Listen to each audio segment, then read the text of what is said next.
Hello, good evening. Last lecture में अपन ने lens topic के ऊपर बात हो रही थी और आज भी हम लेंस के ऊपर ही बात करेंगे।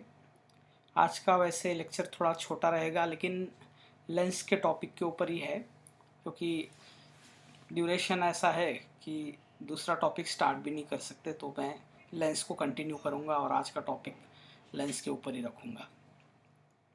सिनेमाटोग्राफी और लेंसेस के बारे में जब बात करते हैं तो अपन ने लास्ट लेक्चर में कैटेगरी ऑफ लेंसेस क्या होता है, zoom lens, wide angle, normal, ये सारी चीज़ें हमने देखा है ना। लेकिन जब हम बात सिनेमाटोग्राफी की करते हैं तो और थोड़ा सा हमको डिटेल में जब जाना पड़ेगा, तो लेंसेस की ही बात करेंगे। तो सिनेमाटोग्राफी और लेंसेस का इम्पैक्ट बहुत ज़्यादा होता है और ये लेंसेस का यूज़ करने का जो पैटर्न होता है वो बहुत सारे डायरेक्टर्स जो होते हैं वो सिनेमाटोग्राफर के ऊपर छोड़ते हैं, भाई ये सीन के लिए जो भी लेंस यूज़ करना है आप खुद सेलेक्ट करो और यूज़ करो। लेकिन कुछ डायरेक्टर्स जो होते हैं उनको सिनेमाटोग्राफी का नॉलेज भी होता है और उनको एक चॉइस ऑफ लेंस भी उनके दिमाग में पहले से ही होता है।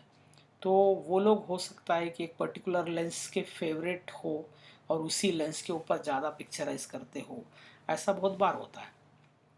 वैसे अगर हम लेंसेस का और सिनेमाटोग्राफी का नॉलेज की बात करें तो एक लेजेंडरी डायरेक्टर है स्टैनली कुब्रिक्स नाम के। स्टैनली कुब्रिक्स बहुत इंटेलिजेंट डायरेक्टर थे। उनकी मूवीज़ भी अगर आप देखोगे ना तो बहुत ही अलग लेवल की मूवीज़ होती थी। And he is also very good cinematographer. मतलब उनकी करियर की शुरुआत वो खुद के डॉक्यूमेंट्रीज़ बनाने से खुद ही शूट करते थे, वैसे करते थे और साथ में बहुत अच्छी फिल्में भी बनाते थे। तो लेकिन उनका एक चॉइस होता था लेंसेस का, बहुत ही स्पेसिफिक चॉइस।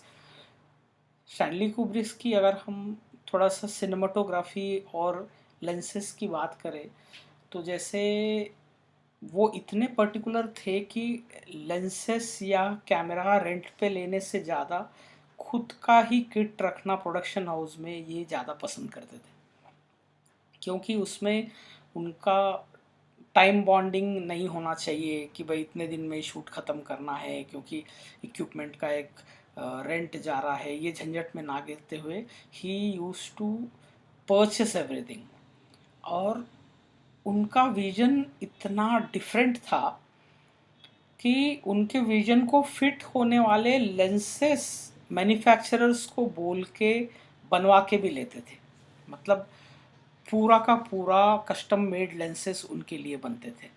एंड वो बहुत पर्टिकुलर रहने से और एक चीज़ उनकी खासियत क्या थी, जैसे उस ज़माने में जब लेंसेज बनते थे, कभी उनको एक 50 mm लेंस खरीदना है, ऐसे फॉर एग्जांपल समझो कि 50 mm लेंसेज खरीदना है, तो एक लेंस खरीदना है तो भी मैन्युफैक्चरर को बोलते थे कि मेरे पास में 10 पीस बेचो। 10 पीस भेजने के बाद उसमें से एक सेलेक्ट करते थे कि हाँ ये बेस्ट वन है, मैं लूँगा। मतलब ही इज़ सो पर्टिकुलर कि आप वो 10 लेंसेस, सेम लेंसेस, उनमें से भी बेस्ट कौन सा है वो चूज़ करने लायक उनको एक परफेक्शन लेवल का नॉलेज था। अब आप बोल सकते हैं कि सेम लेंसेस में फ़र्क क्या रहता है, इट डिपेंड्स, क्योंकि उस टाइम पे मोस्टली मैकेनिकली सारी चीज़ें, मैन्युअली सब चीज़ें होती थी।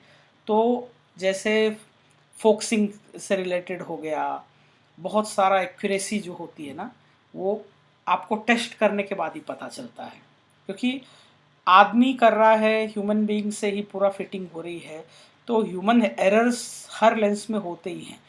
तो वो to avoid those errors also he used to bring like a 10 lenses and he used to choose out of those 10 one lens कि हाँ this is best for me. तो ये दिस इज़ समथिंग बहुत ही अलग लेवल का सोच है।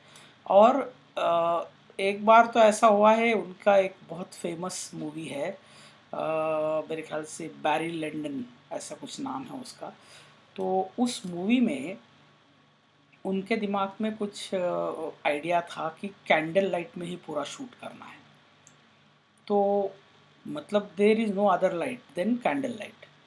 तो वो कैंडल लाइट में शूट करना है, तो उन्होंने क्या किया, जाइज वालों को बोलकर स्पेशली 0.7 आइरिस वाला लेंस, f.7 वाला लेंस बनवा के लिया है। उस लेंस को मोस्टली वो जाइज वाले नासा 0.7 बोलते थे, क्योंकि हो सकता है कि वो कभी नासा वालों के लिए वो जो स्पेस में कुछ मून पे भेजने करने के लिए बनाया होगा, पता नहीं कि जो भी रीज़न से बनाया है। तो वो लेंस स्पेशली खुद के लिए बनवा के और वो लेंस से उसमें शूट किया हुआ है। और टेक्निकली आपको मैं लेंस के बारे में बताते समय मैं आपको इसका एक और टेक्निक बताना चाहता हूँ कि जैसे फोकसिंग हमेशा कोई ना कोई एक फोकस पुलर करता है। उस ज़माने में आपको फोकसिंग का मॉनिटर वगैरह कुछ दिखता नहीं था। जैसे कैमरामैन तो उसका खुद का एक व्यू फाइंडर में से देख ही रहा है, लेकिन आप फोकस पुलर जो होता है उसको कोई मॉनिटर अवेलेबल नहीं होता था, तो वो सिर्फ मेजरमेंट के साथ में ही शूट करता था। जैसे अगर आपने जो आपका कैरेक्टर है वो आपसे 4 फीट दूर है, तो आप इमेजिन करो 0.7 अपर्चर पे जब आप शूट कर रहे हो, तो वो 4 फीट दूर है सो वाला बंदा अगर 1-2 इंचेस भी आगे पीछे डायलॉग बोलते समय हो जाता है तो भी फोकस चला जाएगा। मतलब 0.7 पे क्या मिलता होगा आप इमेजिन करो।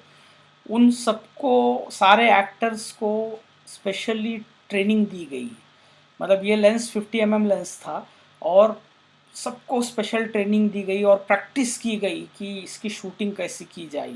मतलब आप प्रैक्टिस भी किया हुआ है, क्योंकि पहले फुटेज जो है, फिल्म जो है बहुत महंगी पड़ती थी अगर रीटेक लेना हो। उससे बड़ी बात तो ये होती है कि भाई अगर आपका वो शॉट चला गया बेस्ट वाला ड्यू टू फोकस, तो उतना अच्छा वापस से मिलना भी बड़ा मुश्किल हो जाता है, कई रीज़न होते। तो प्रैक्टिस किया गया कि फोकसिंग का कैसा है, स्पेशल प्रैक्टिस। और एक्यूरेसी के लिए इन्होंने क्या किया कि कैमरा और एक्टर इन दोनों के पैरेलल बाजू में एक कैमरा ऐसा लगाया है। जैसे अभी मैं एक्टर हूँ और मेरे सामने कैमरा है, तो मेरे इस तरफ एग्जैक्टली मेरे राइट साइड में एक कैमरा लगाकर उसका प्रोजेक्शन वो लेंस पुलर को दिया गया। लेंस पुलर क्या कर रहा था, जैसे अभी मैं थोड़ा भी ऐसे हो रहा हूँ तो उसको पता चल रहा था कि ये कितना आगे हुआ है, उसके अकॉर्डिंगली वो फोकस कर रहा था। मतलब इस तरह से फोकसिंग के लिए मैनेज किया गया था। मतलब ये ऐसे ऐसे नुस्खे हैं जो आज के डेट में हम इतने डिटेल में सोचते नहीं होंगे, लेकिन वो लोग बहुत पर्टिकुलर थे। और वो मूवी में अगर आप मूवी देखोगे और पर्टिकुलरली वो शॉट देखोगे जो कैंडल लाइट डिनर का एक सेटअप बना हुआ है, तो उसका आप देखोगे तो आपको पता चलेगा 0.7 से कैसे शूट किया गया है बैरी लंदन। तो ये बैरी लंदन मूवी देखिए आप, तो आपको एक जजमेंट आएगा। तो और ये ऐसा ही अगर आप बोलें तो स्टीवन स्पीलबर्ग, स्टीवन स्पीलबर्ग का ना एक फेवरेट लेंस था। मतलब हर एक डायरेक्टर का एक फेवरेट लेंस होता है। तो स्टीवन स्पीलबर्ग हमेशा ना वाइड एंगल बहुत ज़्यादा यूज़ करते हैं। मतलब वाइड एंगल में उनका एक खासियत था, स्पेशली 21 mm। मतलब अगर आप 21 mm लेंस और स्टीवन स्पीलबर्ग एक ऐसा कॉम्बिनेशन है कि उनके मूवीज़ में बहुत सारे शॉट्स 21 mm के रहते हैं, क्योंकि वो क्या करते हैं कि मूविंग शॉट्स जो भी है वो 21 mm से बहुत ज़्यादा शूट करते हैं। आपको एक बात बताऊं कि अगर आप 21 mm से मूविंग शॉट ले रहे हैं, मतलब ट्रॉली वाले शॉट, तो आप अगर वो ट्रैक करते हुए ले रहे हो ट्रॉली पे, तो आप इमेजिन करो कि एक पर्टिकुलर डेप्थ के साथ में आपको किसी सब्जेक्ट को फॉलो करना, बैकग्राउंड उनका बहुत ज़्यादा अच्छा होता था। स्टीवन स्पीलबर्ग की मूवीज़ में आपको बैकग्राउंड इतने अच्छे से काम किया हुआ होता है कि आपको ऐसा लगता है कि हाँ सच में ऐसे ही सिचुएशन में आप ठहरे हुए हैं। तो वो एक अलग ही लेवल का आउटपुट वो लाते थे। उनका एक अपना विजन है। जैसे अगर ये बोले गॉड फादर अगर आप देखेंगे ना, तो मैक्सिमम 40 mm पे खींचा हुआ है पूरा। तो बहुत ज़्यादा, मतलब 40 mm। अच्छा, वो जो सिनेमाटोग्राफर थे उनका ना फेवरेट लेंस 40 mm था।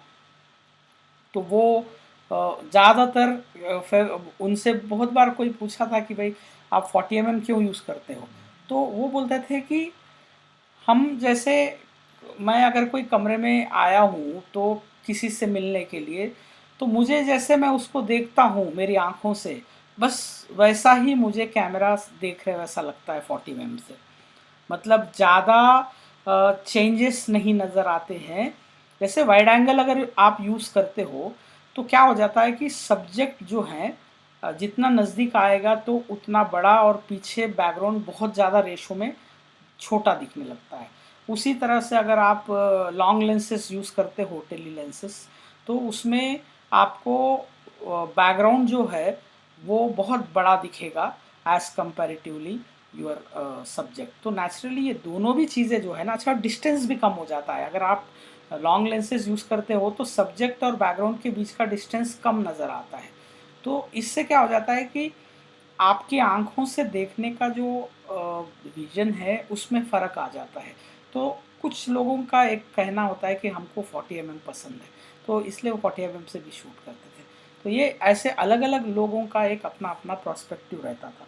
तो बेसिकली लेंसेज़ का एक पैटर्न ऐसा है कि आप फ़ेवरेट लेंसेज़ के साथ शूट करना एक की आदत होती है, कोई डायरेक्टर या सिनेमाटोग्राफ़र की। लेकिन कई बार स्टोरी की नीड के हिसाब से लेंसेज़ बहुत यूज़ करने पड़ते हैं। जैसे अगर मैं बोलूँ कि स्टोरी के नीड के हिसाब से लेंसेज़ की बात अगर करें, तो अगर डायरेक्टर ने कोई आपको सीन एक्सप्लेन कर दिया कि भाई हमारा ये सीन शूट करना है, तो उस पूरे सीन को एक्सप्लेन करने के लिए आपको कई बार मल्टीपल लेंसेज का भी इस्तेमाल करना पड़ सकता है। इट इज़ नॉट नीडेड कि एक लेंस से आपका काम हो जाएगा, ऐसा नहीं है। क्यों? क्योंकि आपको आपका बैकग्राउंड और सब्जेक्ट, इन दोनों को उस सीन के लिए कितना अच्छे से सिंक्रनाइज कर रहे हैं, ये भी बहुत वैल्यूबल होता है। जैसे अब आपको एक बात बताता हूँ कि फॉर एग्ज़ाम्पल कि कोई जैसे भीड़ दिखाना है आपको। अब भीड़ दिखाना है मतलब क्या हो गया कि अगर आप लोग कम हैं और ज़्यादा भीड़ दिखाना चाहते हो, तो हम क्या करते हैं, लॉन्ग लेंसेज पे शूट करते हैं ताकि वो बीच में का जो गैप होता है एक आदमी से दूसरे आदमी के बीच का गैप कम हो जाए और बैकग्राउंड कम से कम नज़र आए, ताकि वो कम जगह में ज़्यादा लोग नज़र आके भीड़ नज़र आए। अगर मैं वाइड एंगल से वही शॉट लेता हूँ तो बैकग्राउंड बहुत ज़्यादा दिखेगा। जब बैकग्राउंड बहुत ज़्यादा दिखेगा तो भले ही आपके पास 100 लोग ठहरे हो सामने, तब भी ऐसा लगेगा कि बहुत खाली जगह है तो भीड़ नहीं है। तो मतलब ये आ गया कि आप 100 लोगों का ही यूनिट पे आप बहुत भीड़ है ऐसा शूट करने के लिए लॉन्ग लेंस यूज़ कर सकते हो। और अगर ऐसा लगता है कि हमको 100 लोग रहने के बावजूद भी कम भीड़ है दिखाना हो, तो आप वाइड एंगल से भी दिखा सकते हो, पता नहीं चलेगा कि ज़्यादा भीड़ है। तो इट इज़ ऑल साइकोलॉजी कि आप किस तरह से शूट कर रहे हो। क्योंकि ये सारी चीज़ें जो है ना, आपको ऐसे नहीं समझ में आएगी, शूट करते करते प्रैक्टिस से समझ में आएगी। अगर आपको प्रैक्टिस करना है तो ये देखना पड़ेगा कि एक्चुअली लेंसेस का इम्पैक्ट आपके शूट पे कैसा आता है। क्योंकि आप अगर लेंसेस के बारे में अगर देखना भी चाहते हो तो बेसिकली आपको यूज़ करके देखना पड़ेगा। बिना यूज़ करे लेंसेस का इम्पैक्ट क्या आता है शूट पे, ये नहीं समझ में आएगा। तो बेस्ट तरीका जो है ना आपको, कि आप ये लेंसेस का इस्तेमाल करके ही प्रैक्टिस कर सकते हो। तो आपको प्रैक्टिकल करना पड़ेगा। तो ये लेंसेस कैसे इस्तेमाल करना चाहिए। आपको एक बात बताता हूँ कि फ़िल्म इंडस्ट्री में या कोई भी मूवी बना रहे हो, डॉक्यूमेंट्री बना रहे हो, तो उसमें 2 यूनिट काम करते हैं। एक होते विजिबल आर्टिस्ट, जो आपके कैमरा में दिख रहे हैं, एक्टिंग कर रहे हैं, है ना? तो ये सब विजिबल आर्टिस्ट है। इवन आप सेट भी बैकग्राउंड में जो बना हुआ है वो कोई ना कोई आर्ट डायरेक्टर बनाया हुआ है वो भी दिख रहा है, लाइटिंग भी आपको कैमरा के पर्सन पे गिर रही है तो लाइटिंग का भी आर्ट दिखता है। तो ये सारे डिपार्टमेंट विजिबल आर्ट के हैं। कुछ होते हैं इनविजिबल आर्ट। इनविजिबल आर्ट में क्या है, एक एडिटर है। अब एडिटर ने कैसे काम किया ये आपको समझ में आना मूवी देखने के बाद में एक इंटेलिजेंट पर्सन देखने से ही पता चलता है। हर एक को नहीं समझ में आता एडिटर का काम। आपको एक आम आदमी जो होता है ना, वो स्टोरी के हिसाब से मूवी को देखते रहता है। उसको ये नहीं पता होता है कि भाई अब ट्रॉली पे जाएगा कैमरा और सीधा ये होगा, ये नहीं। उसको ये लगेगा कि हाँ अब ये पर्सन जो है, जैसे अगर आप स्टोरी ऐसे देख रहे हो कि हॉरर मूवी देख रहे हो या कोई जनरल मूवी देख रहे हो, तो आपको एक प्रिडिक्शन रहता है कि वो दूसरे कमरे में कोई छुपा हुआ है और यहाँ पर आप 4 लोग बात कर रहे हैं और एक बोल रहा है कि अभी मैं कमरे में जाके आता हूँ, तो आपके मन में एक रहता है कि अरे मत जा, वहाँ पर एक चोर बैठा हुआ है, मत जा मत जा, ऐसे आपके मन में आता है। क्यों? क्योंकि वो स्टोरी के साथ कनेक्ट हो रहा है। लेकिन उस कमरे में लेके जाते समय कौन से लेंस के साथ फॉलो कर रहा है, कैसे वो पिक्चराइज करके दिखा रहा है, ये सारी चीज़ें किसी को स्ट्राइक नहीं होती है। तो वो इनविजिबल आर्ट वाले लोगों का काम है। जैसे लेंस कौन सा यूज़ किया गया है ना, ये इनविजिबल आर्ट है। ट्रॉली पे जा रहा है कि आप हैंडल लेके जा रहे हैं, ये किसी को सोचने में नहीं आता है। हाँ, जिसको थोड़ा नॉलेज है वो डीप देख सकता है कि हाँ ये ऐसे शूट किया, लेकिन एक स्पेक्टेटर को ये सब चीज़ें नहीं समझ में आती। तो हम जब सिनेमाटोग्राफी की बात करते हैं तो विजिबल आर्ट के अलावा इनविजिबल आर्ट के बारे में बहुत सोचना पड़ता है, तभी जाके आप एक अच्छी क्वालिटी का शूट कर पाते हो। तो इनविजिबल आर्ट में आपको लेंसेस कौन से लगाने हैं, आप मूविंग शॉट्स ले रहे हैं तो कैसे लेना है, ये सारी चीज़ें आपको एक एक प्रैक्टिस करनी पड़ेगी। मतलब इट इज़ नॉट कि मैंने बोला कि हाँ एक लेंस रहता है और ऐसे शूट करेगा, नहीं। आपको स्ट्राइक होना चाहिए कि यस 24 mm से मैं ये चीज़ें देख सक रहा हूँ, एक पर्सन को मैं कितनी दूर रखने से कितना बड़ा दिख रहा है, सब्जेक्ट और बैकग्राउंड का रेशो क्या आ रहा है, ये सब चीज़ें आपको प्रैक्टिस करने से पता चलेगी, वरना नहीं चलेगी, है ना। तो कई लोग क्या करते हैं, कैमरा कौन सा चाहिए, सेंसर कौन सा चाहिए, रेजोल्यूशन क्या चाहिए, ये सब सोचते हैं, लेंस के बारे में ज़्यादा नहीं सोचते हैं।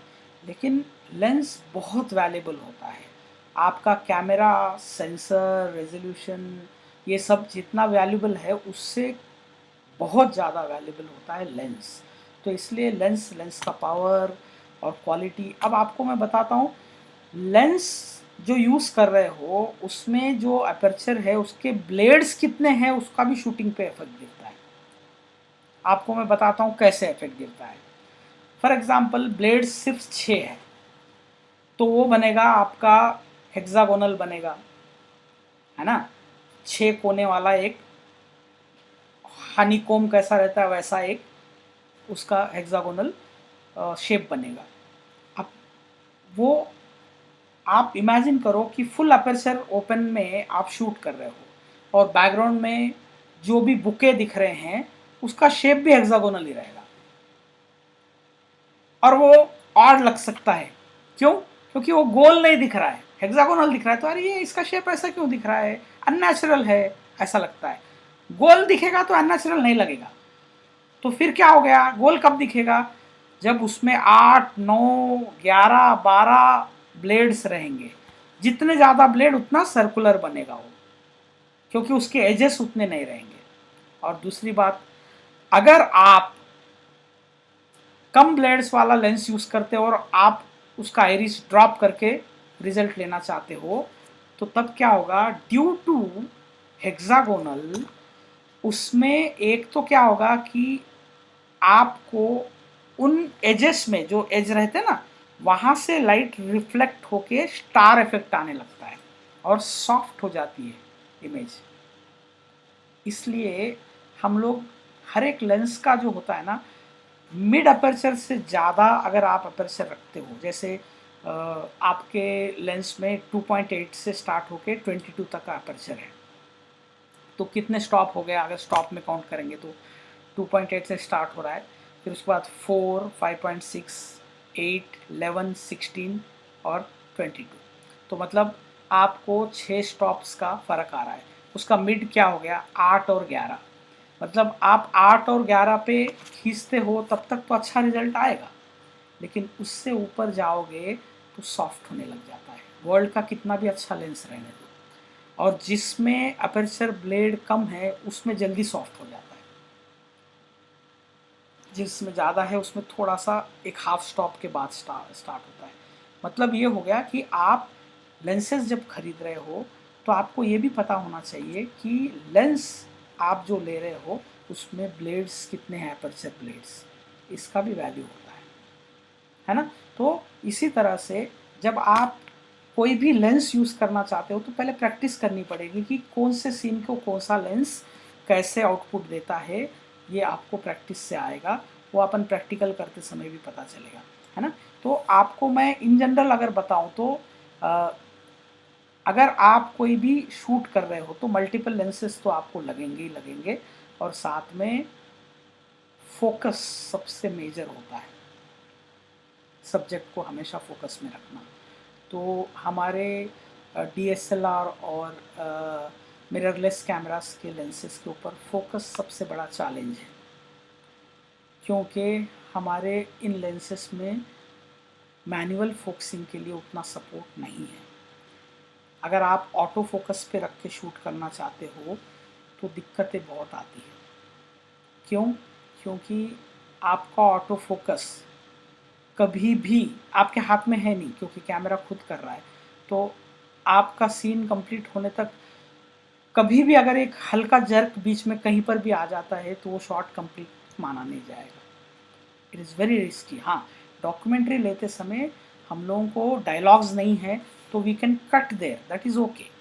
लेकिन हम प्रोफेशनली जब शूट करते हैं जहाँ एक्टिंग चल रही है तो वो एक जर्क आ गया, उसकी कंटिन्यूटी नहीं मिलेगी तो वह नहीं चलेगा। डॉक्यूमेंट्रीज, वाइल्ड लाइफ या कहीं भी करते हो तो यू कैन कट इट, हाँ ठीक है, यहाँ से यूज़ ही नहीं करेंगे तो दैट इज़ ओके। इसलिए हम इन कैमरास के ऊपर डॉक्यूमेंट्रीज ये सारी चीज़ें बना सकते हैं, लेकिन शॉर्ट फिल्म भी बनाते समय हम लोग ऑटो फोकस यूज़ नहीं कर सकते। क्यों? क्योंकि उसमें स्टोरी है, उस स्टोरी के अंदर आप एक एक्टिंग करवा रहे हो, तो अगर आप अधूरी चीज़ रिकॉर्ड नहीं कर सकते, there must be some continuity, तो आपको ऑटो फोकसिंग के भरोसे पे नहीं रह सकते। तो मतलब क्या हो गया कि जहाँ कंटिन्यूटी है वहाँ पर आप ऑटो फोकस के साथ काम करना इट्स वेरी डिफिकल्ट, है ना। तो आपको ये भी समझ में आना चाहिए कि ये कैसे होता है ना। अभी देखो एक और चीज़ है, focal length of the lens. जैसे वाइड एंगल से लेके आप टेली लेंसेज के बारे में बात कर रहे हैं, तो हम लोग ना, जैसे हम किसी सब्जेक्ट को फॉलो कर रहे हैं, है ना, और या तो फिर हम सब्जेक्ट को फॉलो नहीं भी कर रहे तो ट्रॉली पे कैमरा लगा हुआ है, सब्जेक्ट एक ही जगह में ठहरा हुआ है लेकिन ट्रॉली मूव हो रही है। तो आप इमेजिन करो कि एक सब्जेक्ट की तरफ आप कैमरा रखने के बाद मूविंग कर रहे हो, तो बैकग्राउंड जो है आप लॉन्ग लेंस यूज़ करोगे उतना फास्ट मूव होगा। अगर आपको कोई पैनिक क्रिएट करे वैसा दिखाना है तो आप ज़्यादा लॉन्ग लेंस के ऊपर अगर आप किसी का पैनिंग करते हो तो फिर क्या होगा, बैकग्राउंड फास्ट मूव होने से वो एक पैनिक क्रिएट होता है कि यार कुछ तो भी गड़बड़ हो रही है पीछे। वो पर्सन भले ही वहाँ ठहरा हुआ हो लेकिन बैकग्राउंड बहुत फास्ट मूव होता है, क्योंकि वो नैरो एंगल में उस प्रोस्पेक्टिव में वो बहुत जल्दी टर्न हो रहा है कैमरा। और अगर वही वाइड एंगल में आप अगर करते हो तो बड़े आराम से मूव हो रहा है ऐसा लगता है। तो आपको ये प्रैक्टिस करनी पड़ेगी अगेन कि एक सब्जेक्ट के तरफ कैमरा को रखो वाइड एंगल में और आप खुद मूव होना, फिर आपको पता चलेगा कि बैकग्राउंड कितना मूव हो रहा है। अगर आप थोड़ा जूम करके वापस से मूव होके देखो, ऐसे करके आप 3-4 सेट्स में, मतलब एक 16 mm पे एक बार देखो, 24 mm पे देखो, 35 पे देखो, 50 पे देखो, 70 पे देखो, फिर आपको पता चलेगा कि मुझे यूज़ कौन सा लेंस करना है। अभी फ़िलहाल तो आपको इमेजिन करने में मैं ये लेंस से शूट करूँगा ऐसा नहीं आएगा। पहले उस लेंस का इफ़ेक्ट क्या आएगा ये आपको समझना पड़ेगा। You need to practice every single lens क्या आउटपुट दिखता कैसा है। तो आपको बिल्कुल लेंस के फोकल लेंथ के हिसाब से आपको देखना पड़ेगा कि एक सब्जेक्ट 5 फीट दूर है आपसे, उस 5 फीट दूर वाले के लिए 16 mm से लेके पूरा आप 70 mm तक या 120 mm तक पोर्ट्रेट लेवल तक का सारे देखो टेक्निक्स, मूविंग कैसा लग रहा है, स्टैंडिंग कैसा लग रहा है, सब सब सब, है ना। और बैकग्राउंड के रेशो में सब्जेक्ट कितना छोटा बड़ा दिख रहा है, कितने नज़दीक तक ला सकते हैं कौन से लेंस में।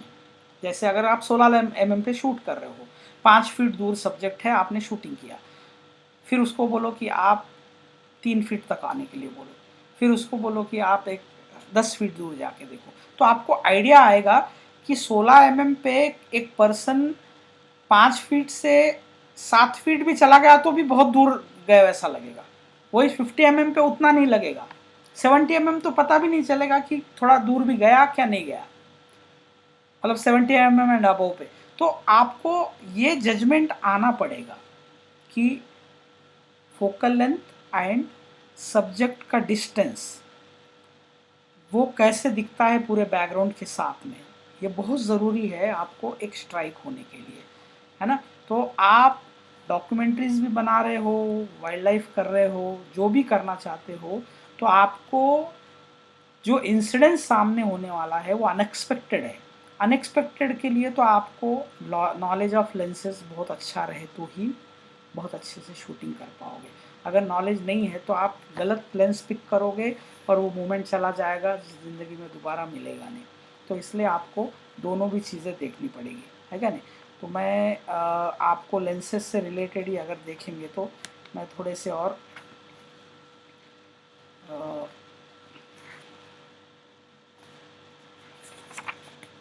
अभी लेंसेज में एक और टॉपिक छोटा सा ये है कि क्या होता है कि लेंस यूज़ करते समय, जैसे जूम लेंस, एक हम लोग जूम लेंस कब यूज़ करते हैं सिनेमा में वगैरह, अगर हम ये बोलें बहुत कम यूज़ में आता है जूम लेंस। और स्पेशली जूम लेंस ले जाने के पीछे के रीज़न क्या होते हैं कि यूनिट में बहुत ज़्यादा लेंसेज के साथ कहीं जाएंगे और छोटा यूनिट लेके जाना है तो दिक्कतें होगी, उससे अच्छा एक जूम लेंस लेके चले जाएंगे, सारे काम हो जाएंगे, ऐसे एक होता है आइडिया। लेकिन जूम लेंस की क्वालिटी के वजह से थोड़ा सा अवॉइड करते हैं, है ना। ये सिनेमा की बात कर रहा हूँ, लेकिन डॉक्यूमेंट्री में जूम लेंस सबसे ज़्यादा यूज में आता है, क्योंकि आप अकेले एक ही यूनिट के साथ जा रहे हो तो इंस्टेंट आपको हो सकता है वाइड शॉट भी लेना पड़े, इंस्टेंट आपको टेली शॉट भी लेना पड़े, तो सबसे हाईएस्ट यूज़ में आता है जूम लेंस। तो डॉक्यूमेंट्री के लिए तो बहुत सूटेबल होता है। लेकिन एक चीज़ आपको ध्यान रखनी पड़ेगी कि आप कोई सब्जेक्ट को धीरे से वाइड से क्लोज में जा रहे हो, या क्लोज में समझो ये मिड शॉट है उससे आप डीप तक जा रहे हो, तो जूम इन करके भी जा सकते हो, है ना। लेकिन जूम इन करके जाने से बैकग्राउंड भी नैरो होते जाता है, तो उससे क्या हो जाता है कि उसका इम्पैक्ट जो है सब्जेक्ट को वैल्यू देते समय थोड़ा सा विजुअली बड़ा अलग हो जाता है, ऑड हो जाता है। तो इसलिए instead of zooming in, dolly in करो। डॉली इन मतलब आपका कैमरा ट्रॉली पे है, जैसा ट्रैक पे है तो आगे जा रहा है, अगर आप हैंड हेल्ड ले रहे तो भी धीरे से आगे जाके सब्जेक्ट को क्लोज करो। लेकिन अगेन फोकसिंग बदलनी पड़ती है क्योंकि डिस्टेंस बदल रहा है, तो एक आदमी का काम नहीं है। हाँ, हमारे कैमरास जो ऑटो फोकस है उसमें कंटिन्यूस फोकसिंग मोड पे आप स्लोली आगे जाके आप उसके चेहरे पे डीप आके रुक सकते हैं। तो ये टेक्निक जो है, अब ये जो मैं उदाहरण बोलने के पीछे का रीज़न क्या है, अब ये जो डॉली इन जो कर रहे हो आप, डॉली जूम, तो ये डॉली जूम जो कर रहे हो ये आप क्या करो, अलग अलग लेंसेस पे करके देखो, क्योंकि चेहरा जो होता है ना वो वाइड एंगल के ऊपर जब आप कैमरा पास में ले जाते हो तो हल्का सा डिस्टॉर्टेड दिखेगा, मतलब नाक सबसे आगे रहेगी तो नाक बड़ी हो जाएगी, कान पीछे रहेंगे तो वो छोटे हो जाएंगे, तो ऐसे एकदम विकृत दिखेगा थोड़ा सा अगर वाइड एंगल यूज़ कर रहे हैं। तो उसका एक लिमिट है, तो वो लिमिट जानने के लिए आपको शूट करके देखना पड़ेगा कि which lens is better to get close by doing dolly zoom. देखो जूम इन करने से तो उल्टा सब्जेक्ट थोड़ा सा मोटा हो जाएगा वाइड एंगल से जूम इन करने से, क्योंकि आप जूम कर रहे हो और बैकग्राउंड भी जो है वो नैरो हो जाएगा। लेकिन जब डॉली जूम करोगे तो बैकग्राउंड वही रहेगा, सिर्फ सब्जेक्ट जो है धीरे से पास में आएगा। कुछ लोग बहुत एक टेक्निक और एक यूज़ करते हैं कि जब आप डॉली जूम करते हैं तो रिवर्स जूम आउट करते हैं, मतलब आपका कैमरा डॉली होके सामने जा रहा है और कैमरामैन क्या कर रहा है, जूम आउट भी कर रहा है साथ में, तो आपका रेशो वही रहेगा, बैकग्राउंड नैरो से हल्का सा और वाइड एंगल होते जाता है और आप उतने ही रहोगे। तो ये भी एक टेक्निक है। तो ऐसे कई टेक्निक्स जूम लेंसेज से करते हैं लोग, या तो आप जूम करो या तो फिर आप डॉली जूम करो, दोनों भी। तो ये एक लेंस का इस्तेमाल करने का पैटर्न है ना। तो मैं ये उदाहरण बोलने के पीछे का रीज़न क्या है कि आपको लेंसेस का इम्पैक्ट जानना पड़ेगा ये करते समय। शूटिंग करने के कितने टेक्निक्स है वो सारी चीज़ें अपन तो अपना स्पेशल उसके लेक्चर रहेंगे कि मूविंग शॉट्स कैसे लेते हैं, डॉली जूम करते हैं तो क्यों करते हैं, टिल्टिंग पैनिंग क्यों करते हैं, और आप मतलब अगर ट्रॉली करते हो तो क्यों ट्रॉली करते हो। ये सारी चीज़ें जो है हम सीखेंगे, लेकिन पहले आपको समझना पड़ेगा कि एक लेंस शूट कैसे करता है और वो शूट करने का जो पैटर्न होता है आपको देखना पड़ेगा। अच्छा एक चीज़ बताता हूँ कि कई सब्जेक्ट जो होते हैं ना, मतलब जिनको आप शूट कर रहे हो, उसमें अगर विकृति आती है थोड़ी बहुत तो आदमी को नहीं समझ में आता, क्योंकि उसका शेप क्या है ये अपने एक्सपीरियंस में नहीं आया हुआ होता। जैसे आप फॉर एग्जांपल के तौर पे बोल रहा हूँ, पेड़ है, अब पेड़ मल्टीपल शेप के मल्टीपल चीज़ें दिखती है, तो वो विकृत हो रहा ये अपने दिमाग को नहीं फर्क पड़ता है। फल है, फल नहीं फर्क पड़ता है क्योंकि वो पास में जा रहे हैं, विकृत उसका कुछ नहीं, कभी उसके शेप भी अलग अलग आते हैं तो हमारे माइंड को आदत रहती है। लेकिन ह्यूमन बीइंग के चेहरे की विकृति जजमेंट आ जाएगी, क्योंकि उसकी एक नाक नक्शे रेशे वो पूरा रेशो में रहता है, तो वो समझ में आएगी। जानवरों का भी समझ में आएगा, है ना।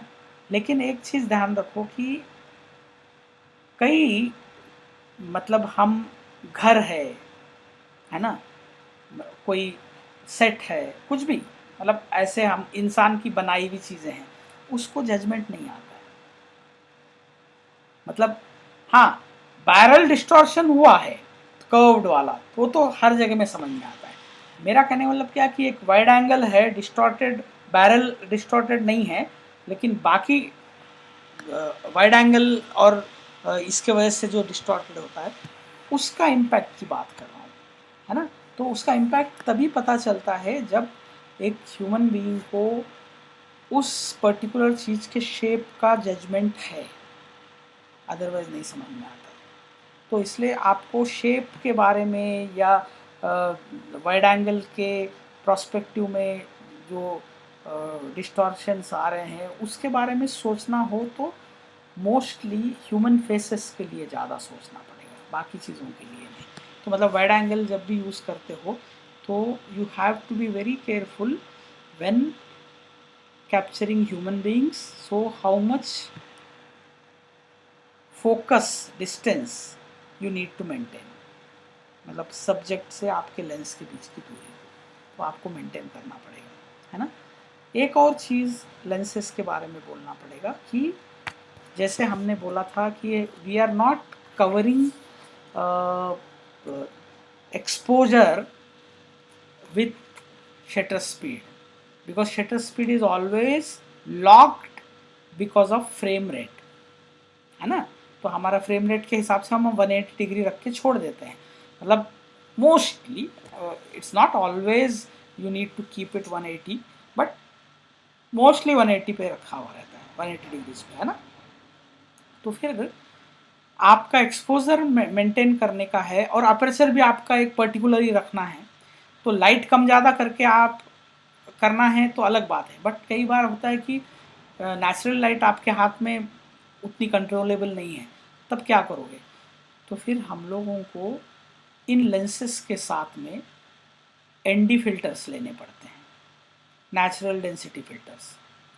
तो एनडी फिल्टर्स एक अपने आप में बहुत वैल्यूबल चीज़ है जो हमको हमेशा यूज़ करने पड़ते हैं। एनडी फिल्टर्स लेंस के आगे भी यूज़ कर सकते हैं, पीछे भी यूज़ कर सकते हैं।